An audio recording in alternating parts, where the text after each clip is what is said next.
Unang Hari, Kapitulo 19, versikulo 5 hanggang 8. Sabi po ng Biblia, at siya'y nahiga at natulog sa ilalim ng punong kahoy ng enebro, at narito, kinalabit siya ng isang anghel at sinabi sa kanya, ikaw ay gumising at kumain. Verse 6, at siya'y tumingin at narito, nasa kanyang ulunan ang isang munting tinapay na luto sa baga at isang sarong tubig. At siya'y kumain at uminom at nahiga ulit. Verse 7, at ang anghel ng Panginoon ay nagbalik sa ikalawa at kinalabit siya at sinabi, ikaw ay bumangon at kumain, sapagkat ang paglalakbay ay totoong malayo sa ganang iyo. Verse 8, at siya'y bumangon at kumain at uminom at siya'y yumaon sa lakas ng pagkain yaon na 40 araw at 40 gabi hanggang sa Horeb sa bundok ng Diyos. So ito pong ating binasa ay isa pong event o isang senaryo mga kapatid na kung saan meron pong isang tao ng Panginoon na nagngangalang Elijah. So si Elijah, mga kapatid, siya po ay isang tao ng ating Panginoon. Yan, ito po, yung binasa nating versikulo ay isa sa mga senaryo, mga kapatid, sa buhay po ni Elijah. Pero bago yan, buksan po natin mga kapatid ang ating Bible dito sa Matthew chapter 4, verse 4. Datapwat siya'y sumagot at sinabi, nasusulat, hindi sa tinapay lamang mabubuhay ang tao, kundi sa bawat salitang lumalabas sa bibig ng Diyos. Ang pamagat po pala ng ating pag-aaralan, when discouragement comes. Sabi po ng Matthew chapter 4 verse 4, ito po ay sinabi mismo ng ating Panginoon na kung saan ito pong senaryo na ito ay tinukso po siya mga kapatid ng dyablo after niya po fasting ng 40 days and 40 nights. At sinasabi diyan, mga kapatid, sa verse 3, bigla kasi siyang nagutom kasi galing siyang fasting pag-aayuno ng 40 days and 40 nights. Isipin niyo yung mga kapatid kung gaano katagal yun, mahigit isang buwan. Tama po ba ganun? Ganun siya katagal na hindi po kumain. Then dumating yung pagkakataon na siya po ay nagutom. At dumating ang kaaway, siya po ay tinukso. Hinagisyan siya binigyan siya ng bato mga kapatid. At ang sabi ng kaaway, gawin mo itong bato para makakain ka. At ang sabi ng ating Panginoon, datapwat siya'y sumagot at sinabi na susulat, hindi sa tinapay lamang nabubuhay ang tao, kundi sa bawat salitang lumalabas sa bibig ng Diyos. Na kung uunawain natin mga kapatid, ito po ay tumutukoy sa buhay ng isang tao. Amen mga kapatid? Kung uunawain natin maigi yung versikulo na ating binasa sa Matthew chapter 4 verse 4, yan po ay tumutukoy sa buhay po ng isang tao na isa sa nagbibigay po ng buhay sa atin na mga tao, mga kapatid, ay ang salita ng Panginoon, which is yung Biblia na tinatawag mga kapatid. Ang Bible, mga kapatid, yan po ay, sabihin na natin libro. Yan po ay isang aklat. Pero hindi po yan, mga kapatid, katulad ng mga libro na binabasa natin sa school. O kung ano pa mang mga libro. Yung mga Wattpad, diba? Mga e-book, o kung mga, ano nga yung uso dati? Pocketbook. Diba? Yan madalas noon kasi maraming ganyan yung ate ko mga binabasa nila. Ito po mga kapatid, ay hindi po katulad ng mga libro na yan na nakasanayan natin basahin. Ang Bible, mga kapatid, yan po ay kinasihan ng Diyos. Pag sinabing kinasihan, mga kapatid, hiningahan. O sa madaling salita, yan po ay hiningahan ng ating Panginoon. Totoo naman na sinasabi ng iba na ang Bible, sinulat lang po ng tao yan. Sinulat po, totoo naman sinulat yan ng tao. Pero itong mga tao na to, pinili kasi sila ng Diyos. At habang sinusulat nila yung Bible, mga kapatid, sinasamahan sila ng Panginoon. Kaya kung papansinin yung mga kapatid, di ba? Yung may mga tao na makasalanan sila, marami silang kalokohan sa katawan. Kahit anong basa sila ng basa ng mga libro, Hindi sila nagbabago. Diba? Nakalagay pa na how to change my life in 2025. Diba? To communicate. Diba? May mga ganyang libro pa mga kapatid. Pero sa katapos-tapusan, hindi pa rin sila nagbabago. Pero pagdating sa salita ng Diyos mga kapatid, na pag binasa ng tao, nababago ang tao. Amen. Diba? Isang testimony yan mga kapatid sa mga kulungan, di ba? Right. Yung mga kriminal, paglabas, pastor na. Amen. Di ba mga kapatid, meron ganyan. So, ang Biblia kasi mga kapatid, hindi po siya basta-basta libro lang. Yan po ay sinamahan ng ating Panginoon. Amen. Yan mga kapatid. So, ulitin ko po mga kapatid isa po sa nagbibigay ng buhay po sa tao, ang salita po ng Diyos. Yun po ang dahilan kung bakit tayo nabubuhay. Amen po mga kapatid. So, balik tayo dito sa 1 King chapter 19. Kaya simulan natin sa verse 1. So, yung key verse natin mga kapatid ay verse 5 to 8. Pero simulan natin sa verse 1 mga kapatid. Ito po ay isang senaryo, isang event na kung saan si Elijah, ito po mga kapatid ay isang event after mga kapatid, ito po ay isang event sa chapter 19. After po ng si Elijah at ang ating Panginoon ay nanalo. Nanalo po sila against the gods of Baal. Kung alam niyo po yung kwento mga kapatid, na nagkaroon kasi ng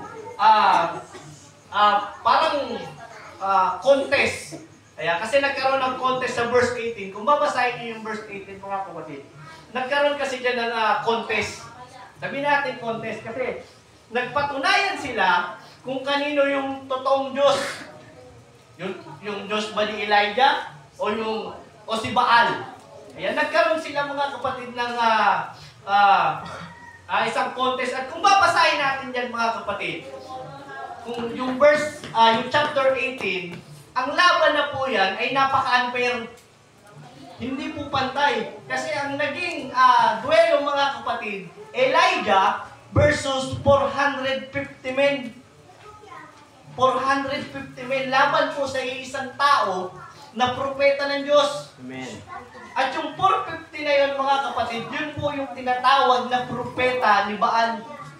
Yan mga kapatid. At kung babasahin natin, mga kapatid, kung paano kumilos at nag-perform ng miracle ng Diyos sa pamamagitan po ni Elijah.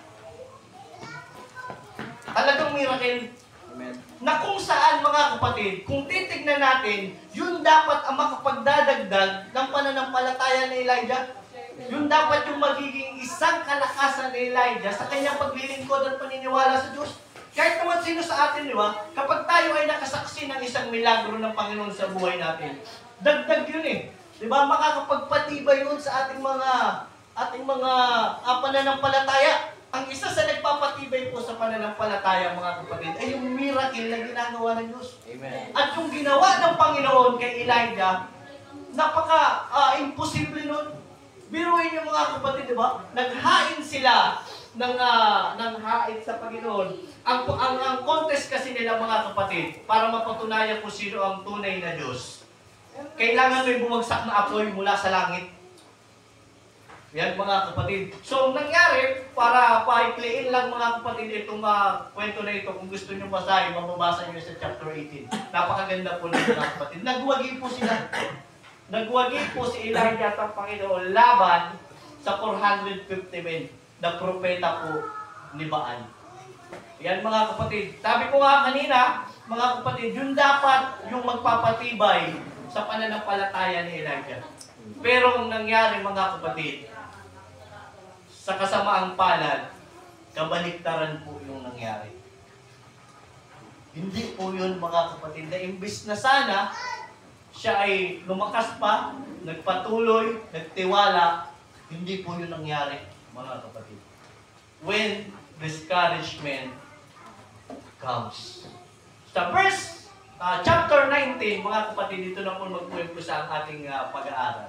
Sa chapter 1, mga kapatid, babasahin ko po. Sabi po sa chapter 1, at sinaysay ni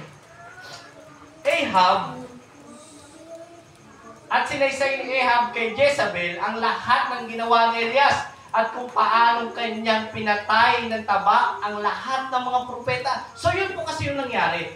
No, after ng senaryo na yun, pinatay po lahat ng propeta na kalaban po ni Elijah. At itong si Ahab, mga kapatid, sinabi niya doon kay Jezebel na which is siya po yung hari ng panahon ngayon. O reyna, kasi babae po si Jezebel. Siya po yung reyna, mga kapatid. At sinabi niya, yung ginawa ni Elias at pagpatay niya doon, mga kapatid, sa mga propeta ni Baal. At sa verse 2, ang sabi diyan, nang magkagayoy, nagsugo si Jezebel ng sugo kay Elias na nagsasabi, ganito ang gawin sa akin ng mga Diyos. At lalo na, kung hindi ko gawin ang buhay mo na gaya ng buhay ng isa sa kanila, kinabukasan na may ganitong panahon. So, ibig sabihin, mga kapatid, nung nalaman ni Jezebel yung ginawa ni Elias, nagsugo siya ng isang mensahero. Nagpadala siya, mga kapatid, ng isang mensahero kay Elias. At gustong iparating na gusto siyang patayin. Yan, mga kapatid. Siya po ay patayin. At kung aalamin natin yung background po ni Jezebel, sila po, mga kapatid, yung mga tao na naniniwala po sa idolatry. Yung mga sumasamba po, mga kapatid, sa Diyos-Diyosan. At nung nalaman nga niya yung ginawa ni Elias at sa mga propeta, gusto siya ipapatay. Pinarating yung kay Elias, mga kapatid. At ano po nangyari sa verse 3? Tingnan niyo po, mga kapatid, ha. Ito po yung sinasabi ko na kabaliktaran na nangyari na dapat kalakasan yun. Dapat mas magtitiwala siya. Tingnan niyo, mga kapatid, ha. Verse 3, at nang makita niya, ay bumangon siya at yumaon dahil sa kanyang buhay. At naparoon sa Berseba at nanauukol sa Juda at iniwan ang kanyang lingkod doon. Tingnan niyo, mga kapatid, ha. Yung miracle na ginawa ng Diyos, napaka-miraculous yung, mga kapatid. Pero nung nalaman ni Elias na siya po ay papatayin, ang sabi po doon sa verse 3, siya po ay lumayo. Alam niyo kung bakit siya lumayo? Dahil sa kanyang buhay. Tingnan niyo, ulitin ko, mga kapatid, ha. At nang makita niya ay bumangon siya at yumaon dahil sa kanyang buhay. At naparoon sa Berseba na nauukol sa Juda at iniwan ang kanyang lingkod doon.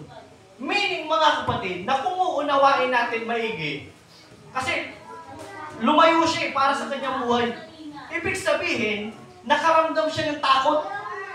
Kasi nalaman niya papatayin eh. Tama po, mga kapatid. Kaya ang ginawa niya, lumayo siya. Ayaw niyang mamatay.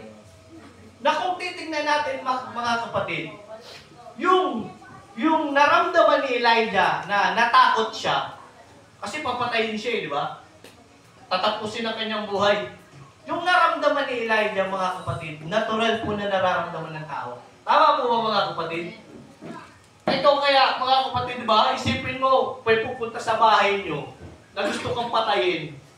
Anong gagawin mo? Ano bang mararamdaman mo? Di ba matatakot ka eh? Di ba? Yung makakita ka nga lang ng mga aksidente sa kalsada, nakakatakot na eh. Di ba, mga kapatid? Matatakot ka, lalo na kung buhay na po ang pinag-uusapan, which is yung naramdaman po ni Elijah, natural po yun. Natural yun, mga kapatid, na nangyayari. Di ba, mga kapatid? Kahit nga lang hindi buhay ang pinag-uusapan eh. Kung ang pag-uusapan ay utang, di ba, mga kapatid, nalaman mo nandyan yung maniningil sa bahay nyo, baka magtago ka eh. Di ba, mga kapatid? Uy, may bumbay, hindi mo na ako uuwi. Di ba, mga kapatid?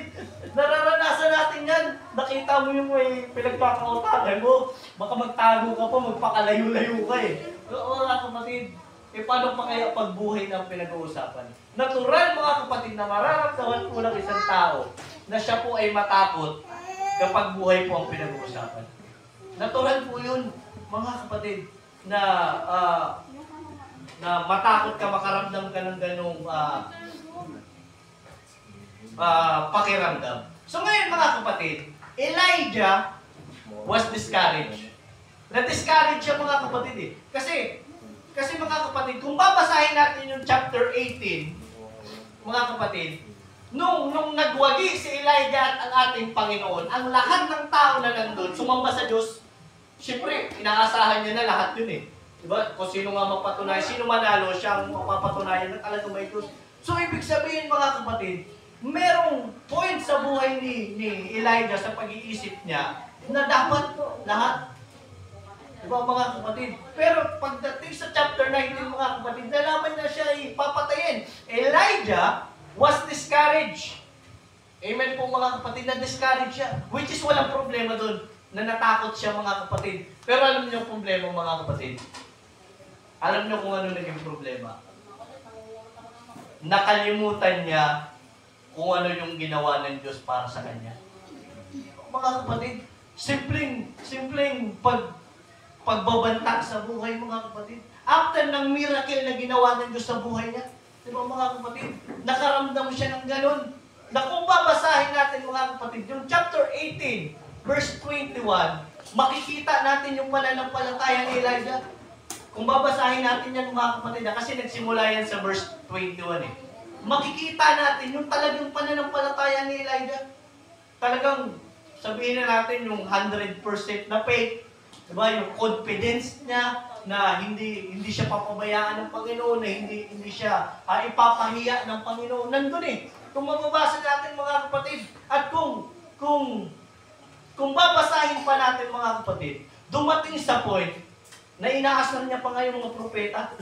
Totoo yan yung mga kapatid. Tingnan nyo, basahin natin. Tingnan nyo ha. Verse 18. Chapter 18, verse 27. Tingnan nyo mga kapatid yung ginawa ni Elijah na pang-aasar. Kasi dahil yun sa kanyang pananampalataya eh. Alam niya na hindi siya ipapahiya ng Panginoon. Kaya tingnan nyo ha. At nangyari na kinatanghalian tapat na biniro sila ni Elias at sinabi, sumayaw kayo na malakas. O, di ba mga kapatid? Kasi tumatawag sila kay Baal eh. Ang sabi ni, sumayaw kayo na malakas sapagkat siya'y Diyos. Siya nga'y nagmumuni-muni o nasa tabi. Pero baka ang ibig sabihin niya mga kapatid, kasi nawala nangyayari. Sumisigaw sila. Sabi ni Elias, yung alam niyo yung pang-aasar, sumigaw ka pa. Baka nandiyan lang yan sa tabi-tabi. Baka marinig kayo ng Diyos nyo. So, ganun yung pang-asar mga kapatid. Kasi bakit? Alam niya kasi kung sino yung totoong Diyos. At confident siya sa kanyang sarili mga kapatid na hindi po siya papabayaan ng ating Panginoon. So, mga kapatid, then after niyang malaman, isipin nyo ha, after niyang malaman na siya po ay papatayin, nakaramdam po siya ng takot para sa kanyang buhay. Ano sabi doon? Siya po ay lumayo. Ano pong ma-realize natin sa bagay na ito mga kapatid? Tayo, para tayong si Elijah kung minsan. Parang yung ginawa ni Elijah, ginagawa rin natin mga kapatid. Nakalimutan natin kung minsan, kung sino ang Diyos. Tama mga kapatid. Nakalimutan natin mga kapatid kung ano yung kayang gawin ng Diyos. Diba minsan mga kapatid, may mga discouragement o mga problema, mga suliran sa buhay na dumadating mga kapatid sa buhay natin. Na kung minsan, nanghihina tayo. Diba nawawalan tayo ng pananampalataya. Nakakalimutan natin mga kapatid kung ano yung kayang gawin ng Diyos na pinaglilingkuran natin. Amen po mga kapatid, dahil sa mga bagay na dumarating mga kapatid na hindi po maganda. Yung mga kapatid, nakakalimutan natin kung ano yung kayang gawin ng Diyos para sa buhay natin. Yung iba pa nga mga kapatid, di ba? Kung papansinin nyo, may mga tao pa na ang gagaling mag-encourage. Di ba? Kaya mo yan. Huwag kang susuko, hindi ka papabayaan ng Panginoon. Alam niyo, sabi ng Bible, mga kapatid, about sa mga tao na yan.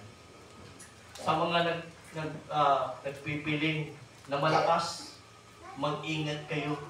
Baka kayo naman. Alam niyo mga kapatid, totoo po yun na nangyayari. May mga tao nakagagaling pong magsalita, mag-encourage sa mga tao na may problema. Pero kapag sila naman ang dumating o dumaan, mga kapatid, sa mabigat na suliranin ng buhay, isa rin sila sa namihina. Amen. Isa rin sila mga kapatid na di-discourage. Alam niyo po mga kapatid, discouragement happens naturally in life. But to be discouraged is a choice. Amen. Right. Amen mga kapatid. Discouragement, natural yan dumadating sa buhay. Di ba? At bawat isa sa atin, may mga bagay na ayaw natin. Ano ba si Brother Ashley? O di ba? May mga bagay na ayaw siya sa akin. So may mga pagkakataon na sa aking pagsasalita o mga ginagawa, madi-discourage siya. Ganun din ako. Di ba mga kapatid? Meron akong mga bagay na pag nakikita kong ginagawa nyo, nadi-discourage ako. So lahat tayo, natural po yan mga kapatid, na nangyayari. But to be discouraged is a choice. Choice mo yan eh. Diba? Kung paano ka magre-response, kung paano mo haharapin, kung ano yung aksyon na gagawin mo. Kahit makakita ka ng mga bagay mga kapatid na hindi mo gusto, mga tao na hindi mo gusto ang ugali, mga kalakaran o kung ano pa man mga kapatid. Diba? Kung ikaw ay ma-discourage at hindi mo magustuhan, choice mo yun. Diba? Kung ikaw ay umiwas mga kapatid, choice mo yun. Amen po mga kapatid. Natural kasi yun eh. Hindi natin yung maiiwasan mga kapatid. So ang tanong, anong gagawin? Ikaw ba mga kapatid, tayo ba ay magpo-focus pa rin sa Diyos? O magiging katulad tayo ni Elijah?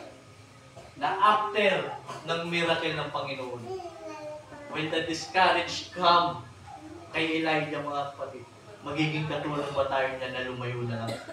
Kasi mga kapatid, realidad ito na nangyayari talaga sa loob ng church. Na nakakakita sila ng mga hindi magaganda sa loob ng church. Nakakarinig sila ng mga bagay, mga kapatid, na hindi maganda sa loob ng church o sa mga kapatiran. They choose na lumayo, na umiwas. Mga kapatid, which is, yung bagay na yan, mga kapatid, hindi po yan maganda. Amen. Kaya kung papansinin nyo yung mga tao, mga kapatid, na umaalis sa paglilingkod sa Panginoon, di ba, yung mas pinipili na lang lumayo, miserable ang buhay. Walang direksyon ang buhay, mga kapatid. Di ba, napupuno ng problema. Tingnan nyo mga kapatid yung senaryo sa Israelites. Di ba, kung alam nyo, nabasa nyo ba yung mga kapatid, yung pinapili sila? Kasi pupunta sila sa promised land eh. Pinapili sila mga kapatid kung buhay o kamatayan. Kung buhay ang pagpipiliin nila mga kapatid, kailangan nila sumunod. Pero kung kamatayan, huwag silang susunod. So kabaliktaran ng mga kapatid. Diyan po ay mababasa natin sa Deuteronomy chapter 30. Mga kapatid, verse 15 to 16. No, binigyan sila eh. Pinapili sila mga kapatid. Pinapili sila kung anong pipiliin nila, kung buhay or kamatayan. Pero tingnan niyo mga kapatid sa chapter 30 verse 19. Basahin po natin mga kapatid kasi maganda po ito eh. Deuteronomy chapter 30 verse 19 to 20. Tingnan niyo po ang sabi aking tinatawag ang langit at ang lupa na pinakasaksi laban sa inyo sa araw na ito, na aking inilagay sa harap mo ang buhay at ang kamatayan, ang pagpapala at ang sumpa. Kaya't piliin mo ang buhay upang ikaw ay mabuhay, ikaw at ang inyong binhi. Diba mga kapatid, ini-encourage ang Israelite mga kapatid na piliin ang buhay. Bakit daw mga kapatid? Upang sila po ay mabuhay, ikaw at ang kanilang mga binhi. Alam niyo mga kapatid, anumang sitwasyon na kinalalagyan po natin ngayon, yung mga bagay na hindi magaganda mga kapatid na talagang nagpapabigat sa ating mga damdamin, yung mga bagay na nagiging dahilan kung bakit hindi tayo makapaglingkod sa Diyos. Kapag dumating yung point na kailangan mong pumili, piliin mo ang Panginoon. Piliin mo sumunod sa Diyos. Ano man ang mga bagay na inilatag sa harap mo, na kung papapiliin ka, kamatayan o buhay, Diyos o mundo, piliin mo ang Diyos. Kasi bakit? Nandun yung buhay na walang hanggan. Mga Nandun yung buhay na walang hanggan. Naunawaan yung mga kapatid. Pwede bang palakpakan natin ang Panginoon? Sinihin natin, kahit yung mga pagkakataon mga kapatid na dapat para sa ikatututo mo, diba, nakikinig tayo na salita ng Panginoon, huwag mo piliin yung katabi mo. Piliin mo yung Panginoon. Piliin mo yung salita ng Diyos. Diba kasi bakit? Nandun po yung buhay na walang hanggan. Doon po mga kapatid, yung kalooban ng ating Panginoon. Mga kapatid, piliin po natin ang Diyos. Huwag tayo maging katulad doon sa ginawa po ni Elijah na mas imbis na po siya ay magtiwala sa Panginoon, imbis na ibigay niya ang buhay niya ng buo, mga kapatid sa Diyos, mas pinili niya lumayo dahil lang po sa kanyang buhay. Kaya mga kapatid, uulitin ko po, natural po na may problema ang tao.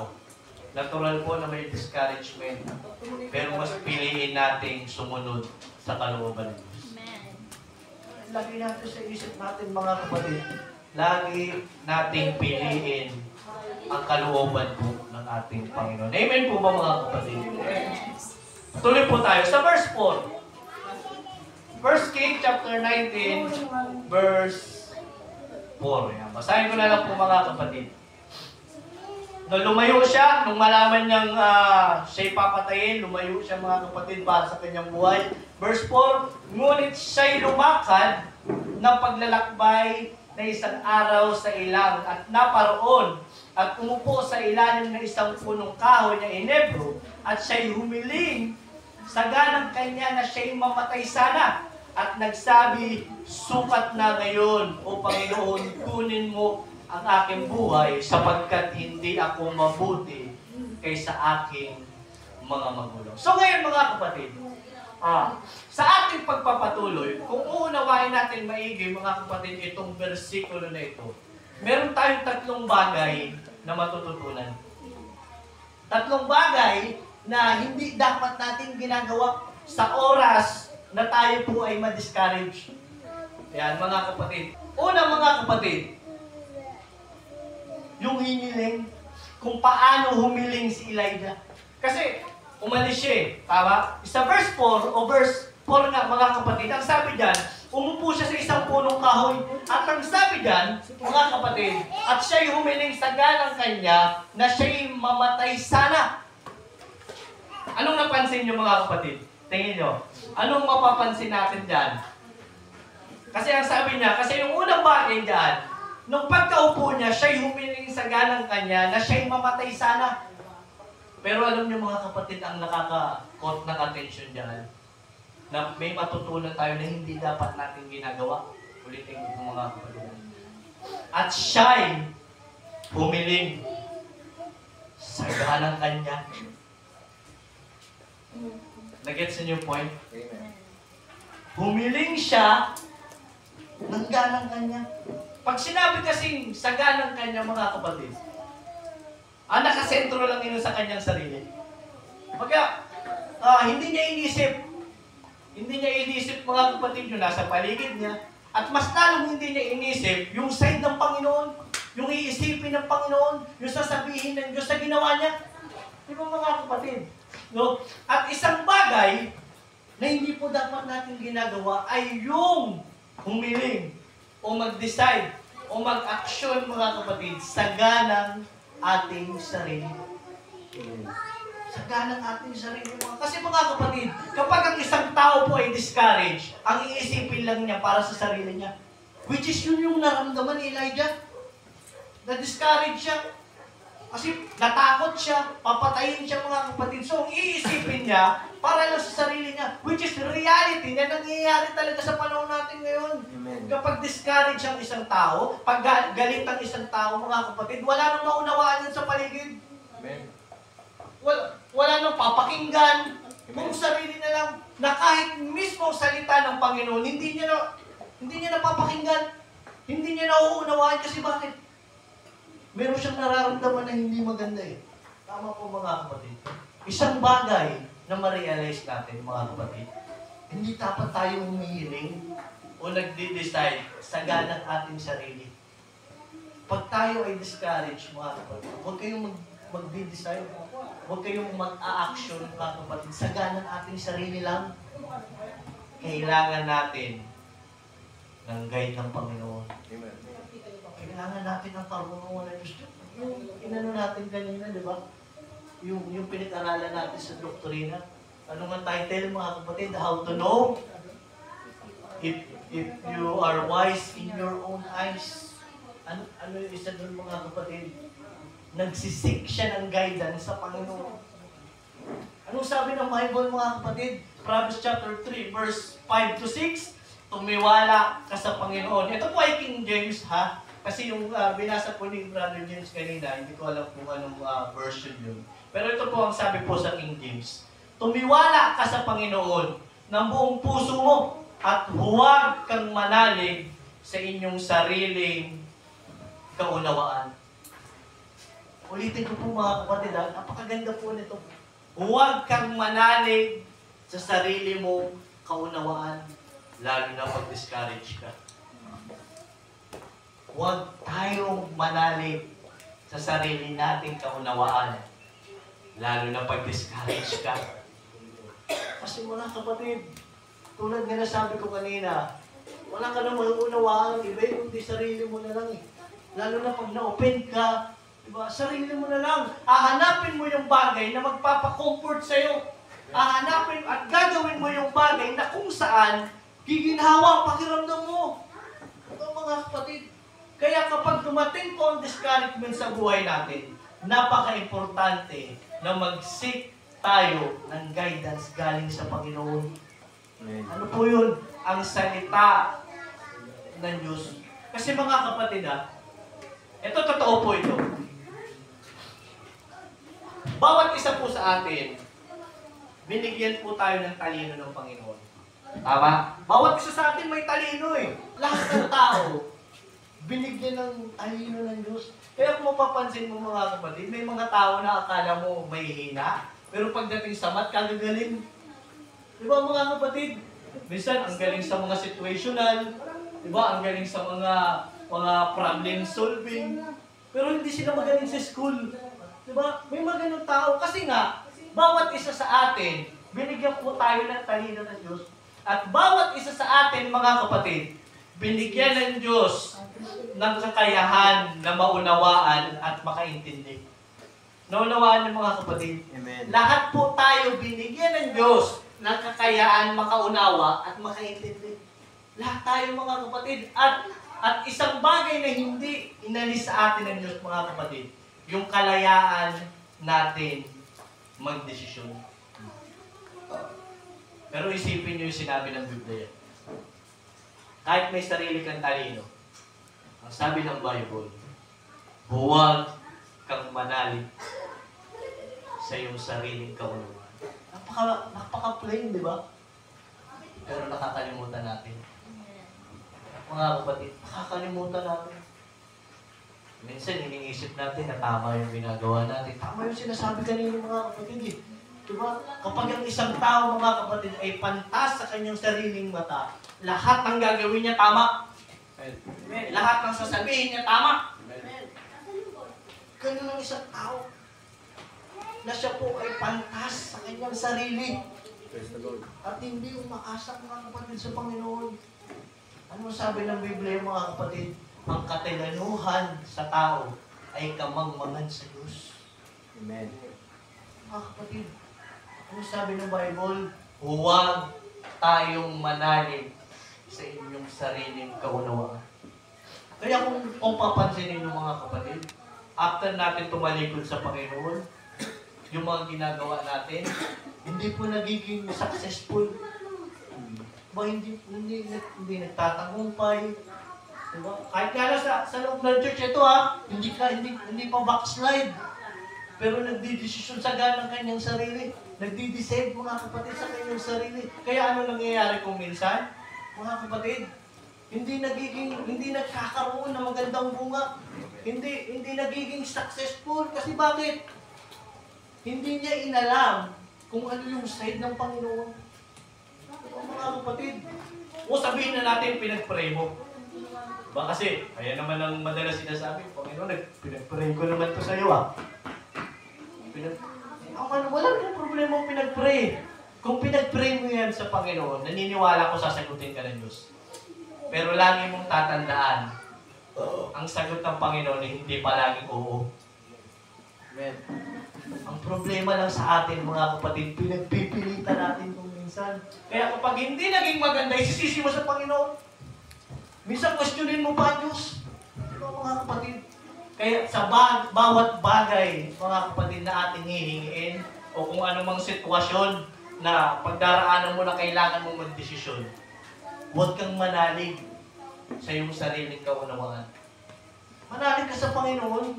Diba? Tignan niyo po kilalanin mo siya sa lahat ng inyong mga lakad at kanyang ituturo ang inyong mga lalabas. Mga kapatid, napakalinaw na sinabi at napaka-plain, napakadaling intindihin pero nakakalimutan natin.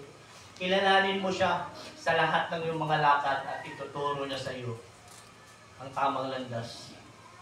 Napakasimple lang mga kapatid. Tingnan niyo si Elijah. Dahil nagdesisyon siya mga kapatid sa ganang kanyang sarili, tingnan niyo nangyari sa kanya. Diba? Lumayo siya sa Panginoon at dumating pa sa point na gusto niya nang mamatay.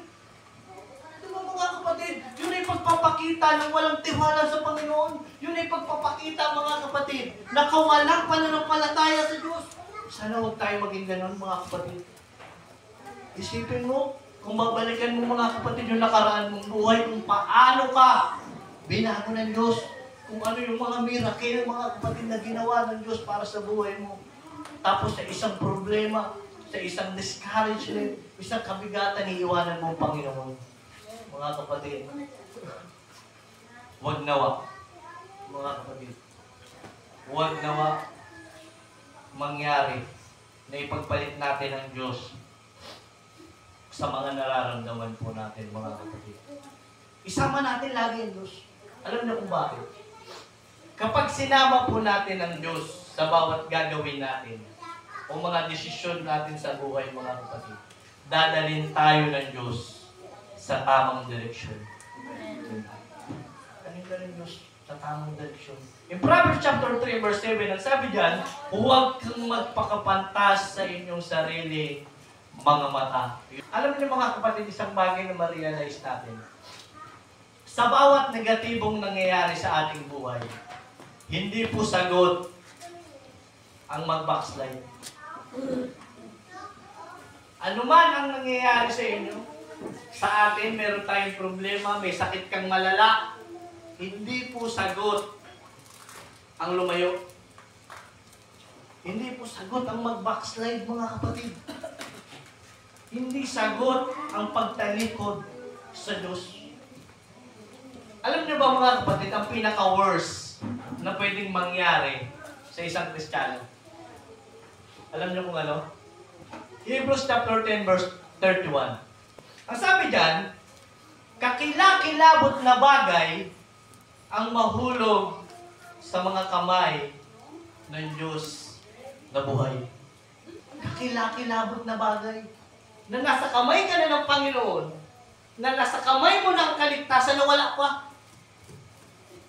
Dahil sa problema, dahil sa mga nakaharang sa harap mo, dahil sa kabigatan na nararamdaman mo, na dapat kapiling mo ng Panginoon, na dapat makakamtan mo na yung kaligtasan, pero dahil sa discouragement na naramdaman mo, mawawala. Alam niyo mga kapatid, ayan po ang pinaka-worst at kakilakilabot na pwedeng mangyari sa isang tao. Niligtas ka na ng Panginoon, aalisan mo pa. Kasi po, ang kaligtasan hindi mo naman yan makita sa ibang bagay. Ba, hindi mo yan makita sa TV.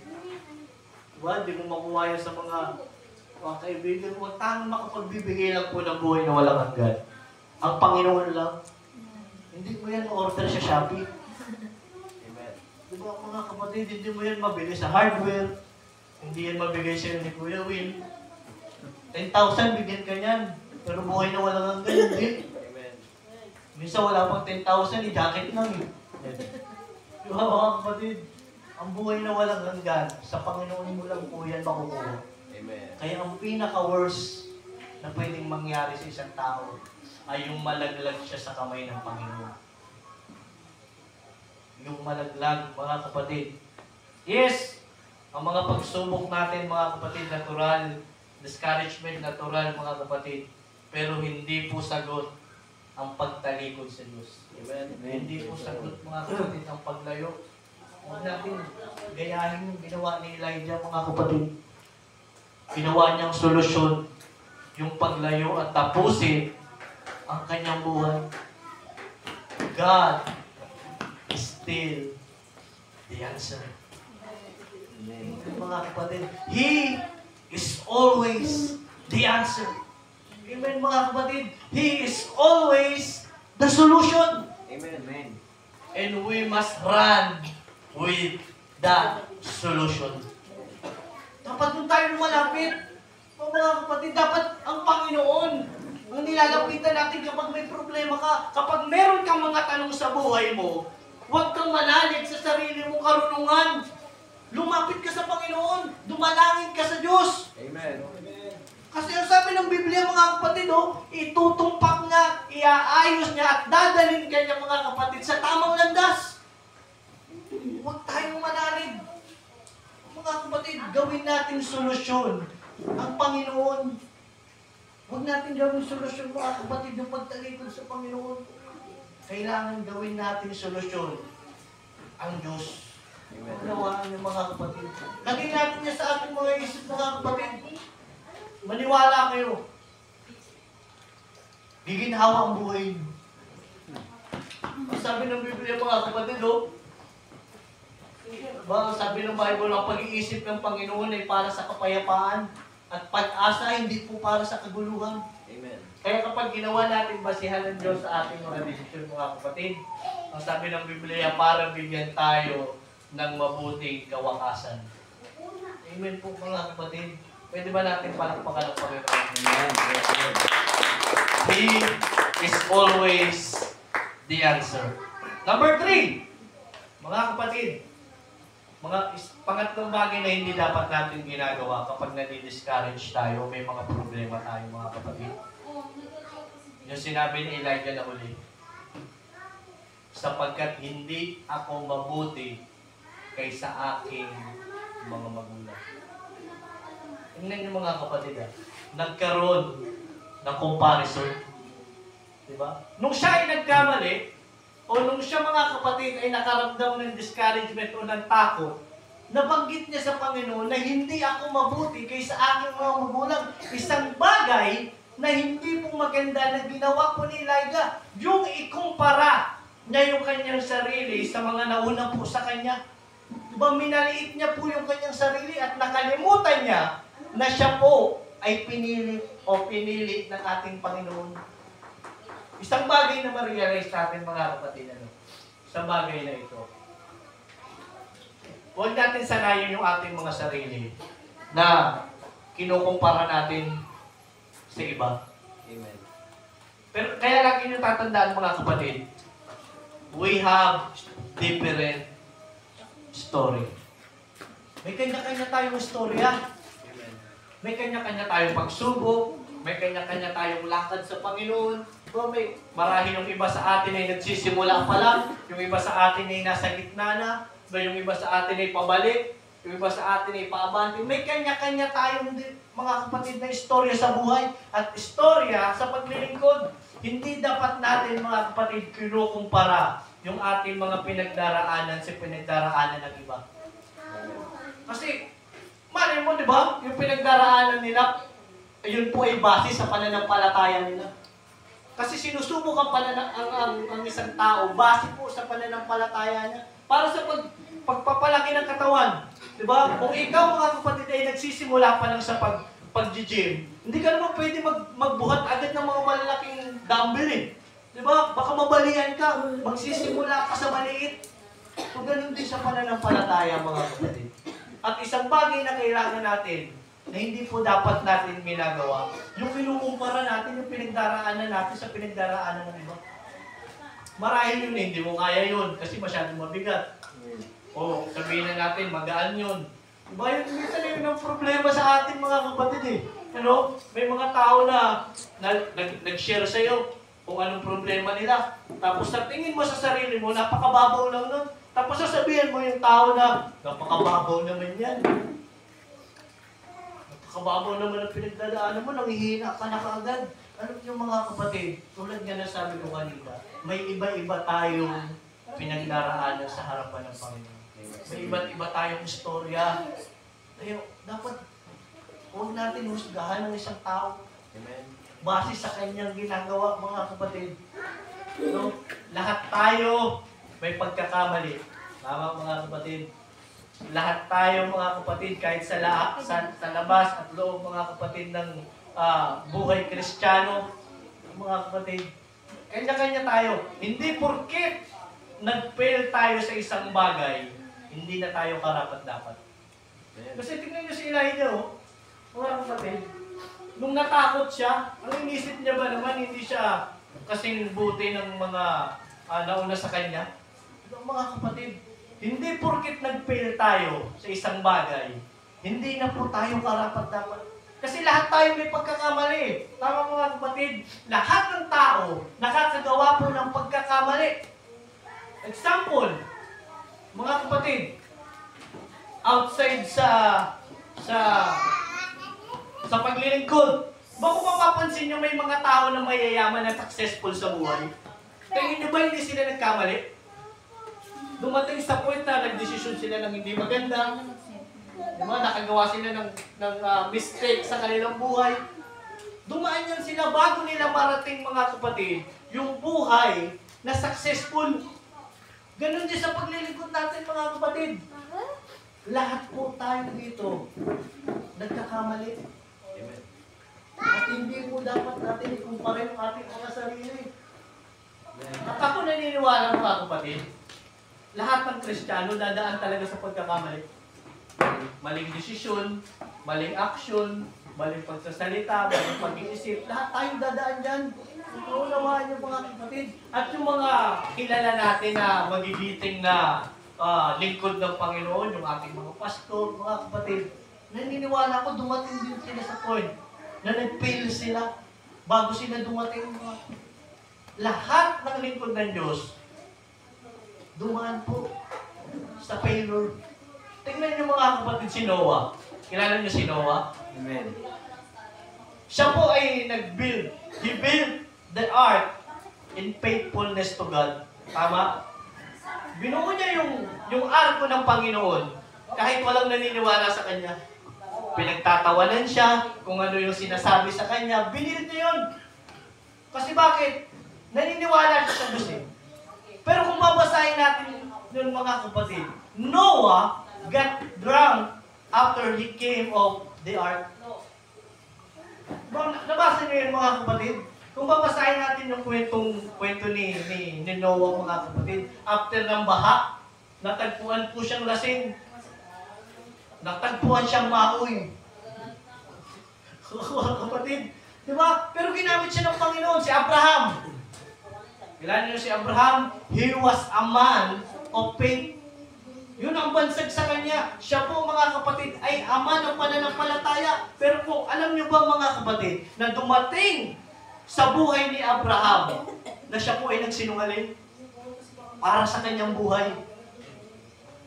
Pero still, mga tinatawag pa rin siya na man of faith, ama ng pananampalataya. Alam niyo kasi, mga kapatid, hindi po nababago ang purpose ng Diyos sa ating mga buhay, sa kabila ng ating mga failure.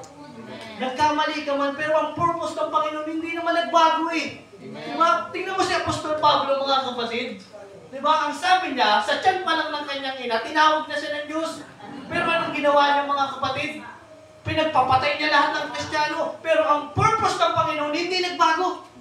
Ganun din po sa atin, mga kapatid. Sa pagkakamali natin, mga kapatid, hindi nababago ng ating pagkakamali ang purpose ng Diyos sa ating mga buhay. Amen. Sa oras na ikaw ay bumalik, yun pa rin yun. Naunawain yung mga kapatid, hindi nagbabago. Hindi nababago mga kapatid ng pagkakamali natin ang purpose ng Diyos sa ating mga buhay. Because sometimes our failure is the only way for God's purpose to happen in our lives. Mga kapatid, minsan yung failure, mga kapatid, yun po yung nagdadala sa iyo para yung kalooban ng Panginoon mangyari sa buhay mo. Kasi bakit? Natututo ka eh. Amen. Diba? Kasi kung walang failure, walang mistake, walang knowledge. Amen. Hindi ka matututo kung hindi ka magkakamali. Yan yung tinatawag mga kapatid na ano nga yun? Try and error, di ba? Mga kapatid, nagkamali ka, subok ka uli. Di ba mga kapatid?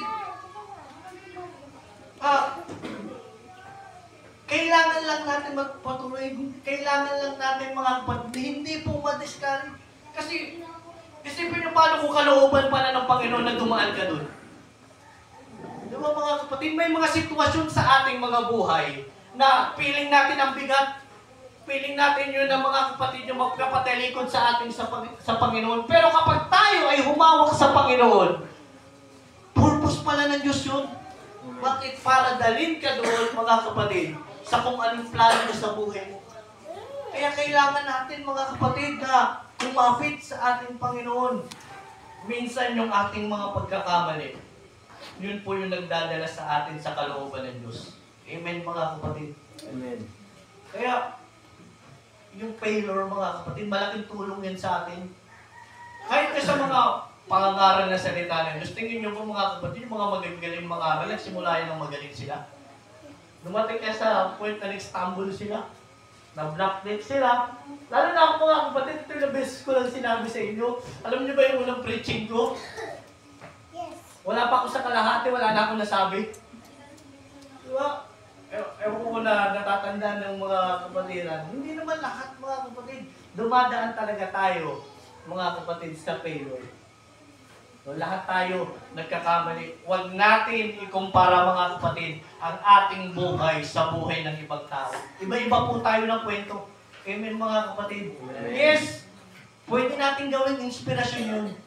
Pwede natin gawing guidelines, gawing lesson mga kapatid yung buhay nila. Pero huwag natin mga kapatid ikukumpara yun. E paano kung ibang bagay pala yung sinusulat sa iyo ng Diyos? Diba mga kapatid, ibang istorya mga kapatid yung ibibigay sa iyo ng ating Panginoon.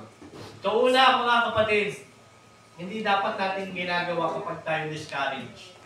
Hindi tayo humihiling sa ganang ating sarili. Hindi tayo nagde-decide sa ganang ating mga sarili. Kasi mga kapatid, sigurado kung ang sarili lang yung gagawin mo. Pangalawa, mga kapatid, huwag natin ihilingin. Di ba mga kapatid, yung ginawa ni Elijah na gusto niya ng mamatay o lumayo sa Panginoon, yan po ay nagpapakita ng paglayo sa Panginoon.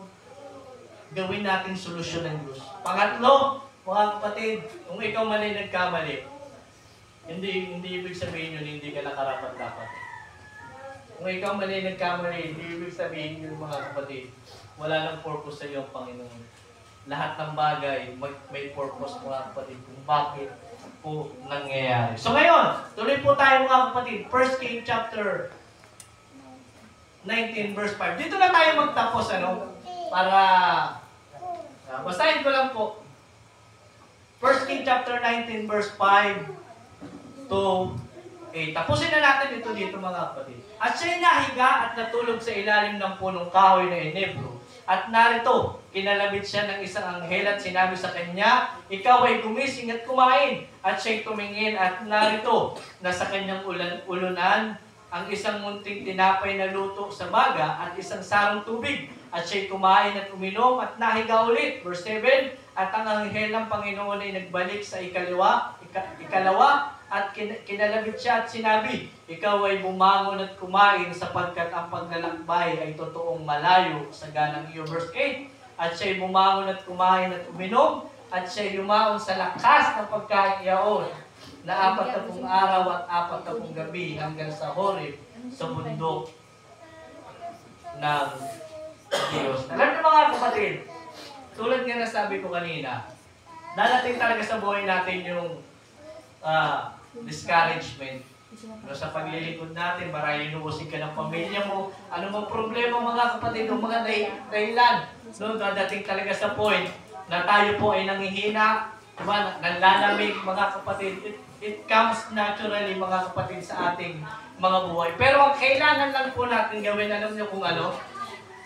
Mga kapatid, kapag dumadaan tayo sa discouragement, isang bagay lang ang dapat natin gawin.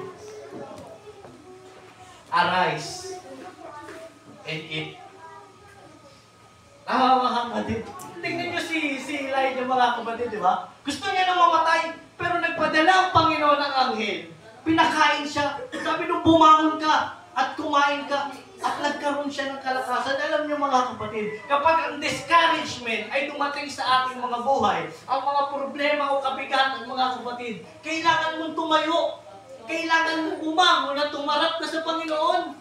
Lumapit ka sa Diyos. At kumain ka. Matthew chapter 4 verse 4. Hindi lamang sa tinapay nabubuhay ang tao, kundi sa bawat salita namumutawi sa bibig ng Diyos. Sa salita ng Panginoon. Naalala niyo yung mga kapatid, yung testimony ng ating kapatiran? Na sa oras na siya ay nanlalamig, pero sa oras na siya pumupunta dito mga kapatid sa bahay ng Panginoon, nakikinig siya ng salita ng Diyos. Tapos ko naman nung balik, mga kapatid nung kalimutan ligtasan. Alam niyo mga kapatid,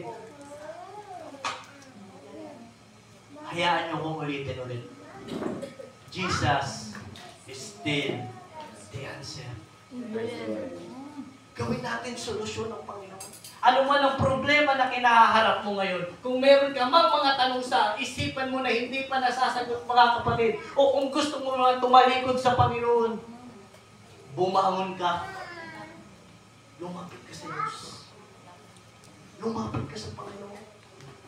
Ang Panginoon ang gawin natin sandigan mga kapatid. Hindi po yung mga naririnig natin, hindi po yung mga nakikita natin, hindi po yung mga nararamdaman natin, hindi po yung discouragement, mga kapatid, disappointment o problema, kundi dapat ang Panginoon. Amen. Dapat ang Diyos. Mga kapatid, dapat ang Panginoon. Tumayo tayo lahat mga kapatid. Praise the Lord. Lahat tayo may mga pinagdadaanan sa buhay. Amen po ba mga kapatid? Amen. Lahat tayo may mga suliranin. May mga bagay na gumugulo sa ating isipan mga kapatid. Na nagiging dahilan kung bakit hindi tayo makapaglingkod sa Panginoon. Ang kailangan po natin gawin sa oras na ito, arise and eat. Umangon ka. Ilapit mo lahat sa Panginoon. Tumawag ka sa Diyos. Humingi ka ng karunungan sa Panginoon. Praise the Lord. Hallelujah. Humingi ka ng karunungan sa Diyos, mga kapatid. Palakpakan po natin ang ating Panginoon. Amen.